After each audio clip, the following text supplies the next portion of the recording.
Communiqué nécrologique. Maître Mouké Kilandamoko, Maître Roli Sumbu et Rabbi Mavinga informent aux amis et connaissances la mort de leur père, Papa Kouchi Kinkela, ancien agent de l'OFIDA. Mort survenu samedi 3 juillet suite d'une longue maladie, le deuil se tient en sa résidence sur l'avenue Boussou-Melo numéro 71, commune de Kassavoubou. La levée du corps aura lieu le 12 juillet à la morgue de l'hôpital général de la référence ex-Mamaemo. Ces communiqués tient lieu de faire part.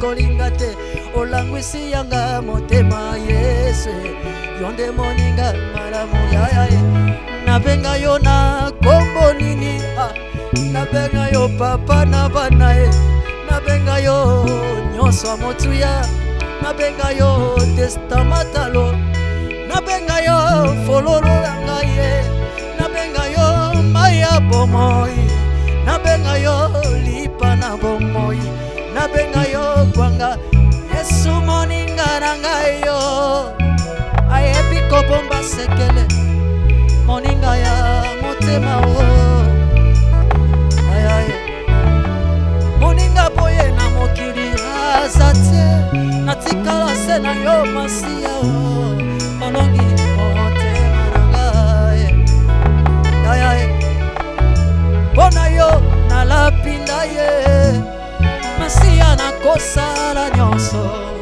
ekoki na moto kosala mpona yo na mipesi mobimba nzoto bozwi na ngai nyonso bozalisali na nga mpe lokola Yesu ya mabanzo Yesu ya molingo Yesu ya motema na ngai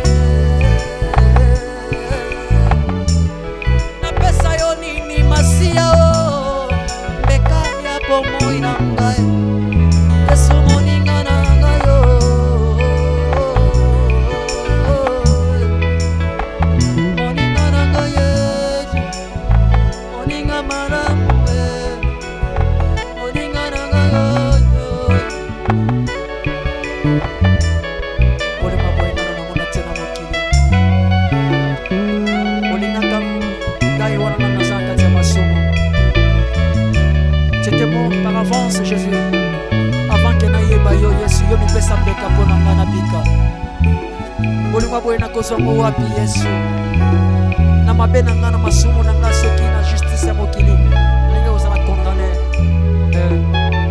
par ton amour que naza lelo rescapé à la mort et nakomi mwana nzambe mpona bolingo na yo Jésus. Je t'aime Jésus.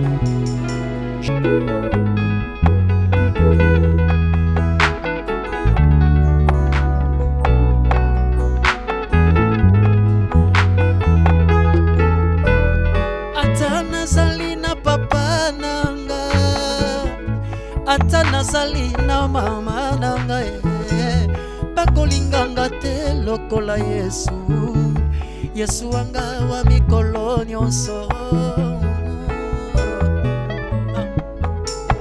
ata nazali na yaya nanga ata nazali. Bonjour, moi c'est Maître Roli Kinkela. Je suis avocat au barreau de Kinshasa Matete. Donc je suis un des enfants du patriarche Papa Kinkela Natalis. C'est lui qui nous a donné cette grâce de voir la terre des hommes. Aujourd'hui nous regrettons son départ. Mais nous sommes fiers, pourquoi? Parce qu'il a su assurer la relève. Nous tous ces enfants, nous avons fait de très bonnes études.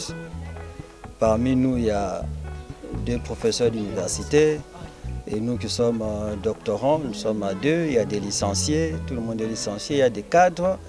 Donc il a rendu un bon service sur la terre des hommes. Son objectif, c'était quoi? C'est encadrer ses enfants. Encadrer ses enfants. Il n'a pas voulu habituer les enfants à l'argent. Raison pour laquelle nous sommes des cadres aujourd'hui et nous sommes utiles pour la République démocratique du Congo. Alors le patriarche est parti à 80 ans.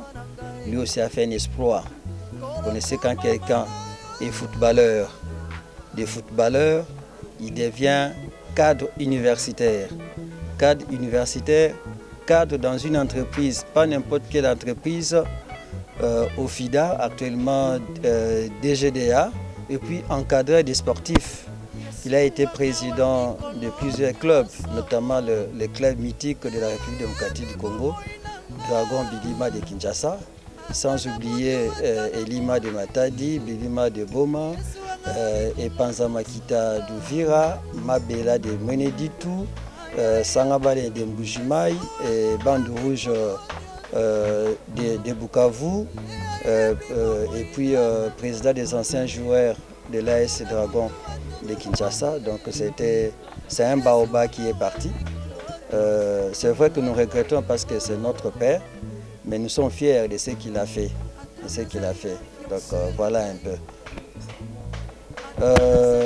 Sa mort, c'est vrai qu'il avait un AVC du bras droit. Ça fait 2 ans, mais il vivait normalement. Et on s'est rendu compte que les soucis de sa fille qui s'est mariée loin de lui, c'est ce qui a touché son corps, qui a créé une hypertension, amené à l'hôpital tout bonnement, et il parlait. Malheureusement, il ne voulait plus manger. Et là, Dieu a voulu récupérer son âme le samedi 3 juillet à 11h, l'heure que sa fille s'est mariée civilement, sa fille cadette civilement à Paris. Donc ce n'était pas facile. Nous, on devait d'abord gérer l'information pour ne pas dépayser la cadette, ce qui était fait. Heureusement que nous sommes sages, merci Seigneur. On a géré l'information jusqu'au lendemain de son mariage.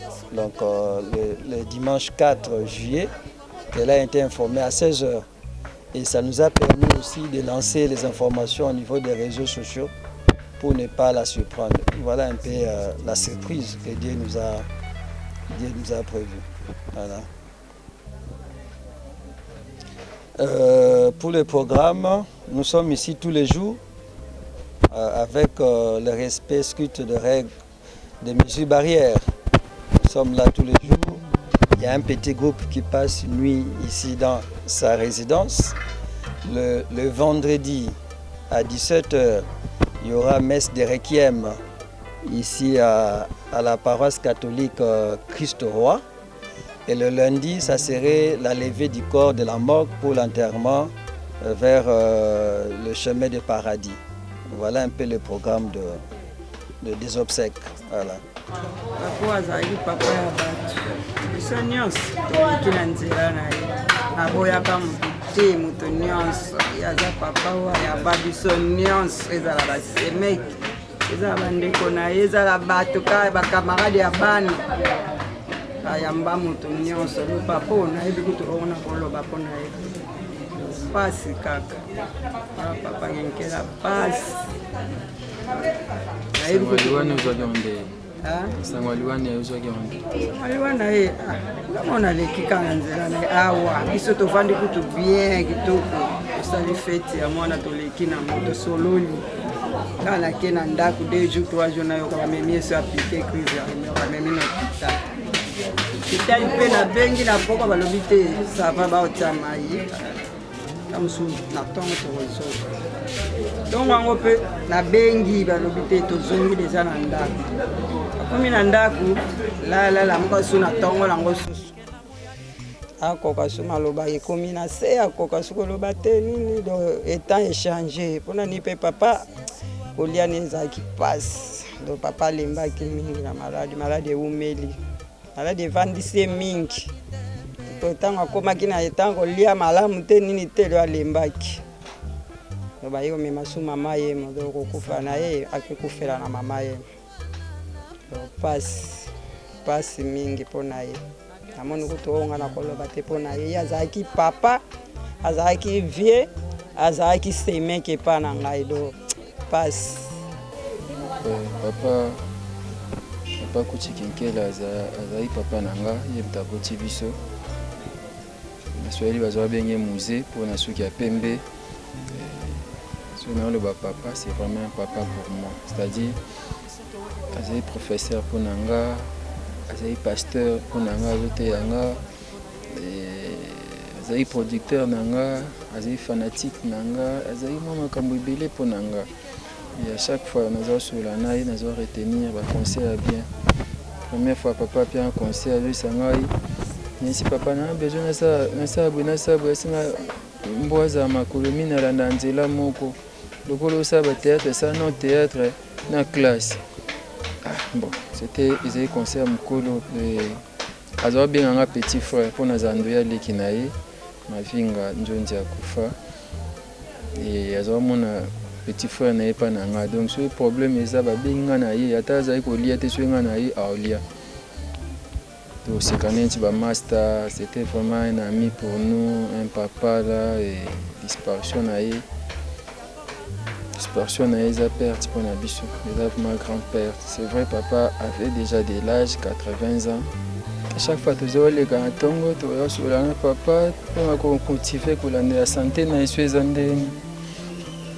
Je dis que Zaki a tongo et la papa lali, maman lala été.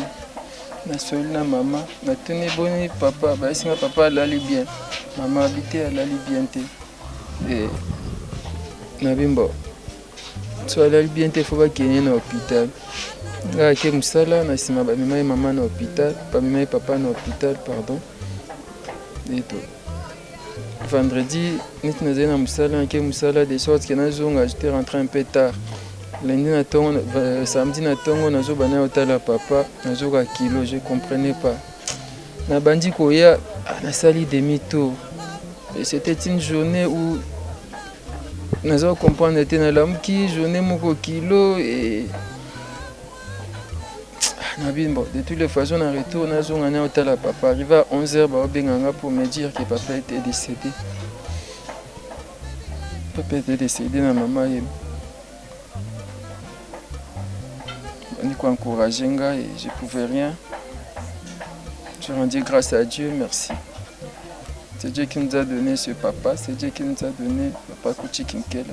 Et maintenant qu'il est parti, nous devons rendre grâce à Dieu. Merci.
Communiqué nécrologique.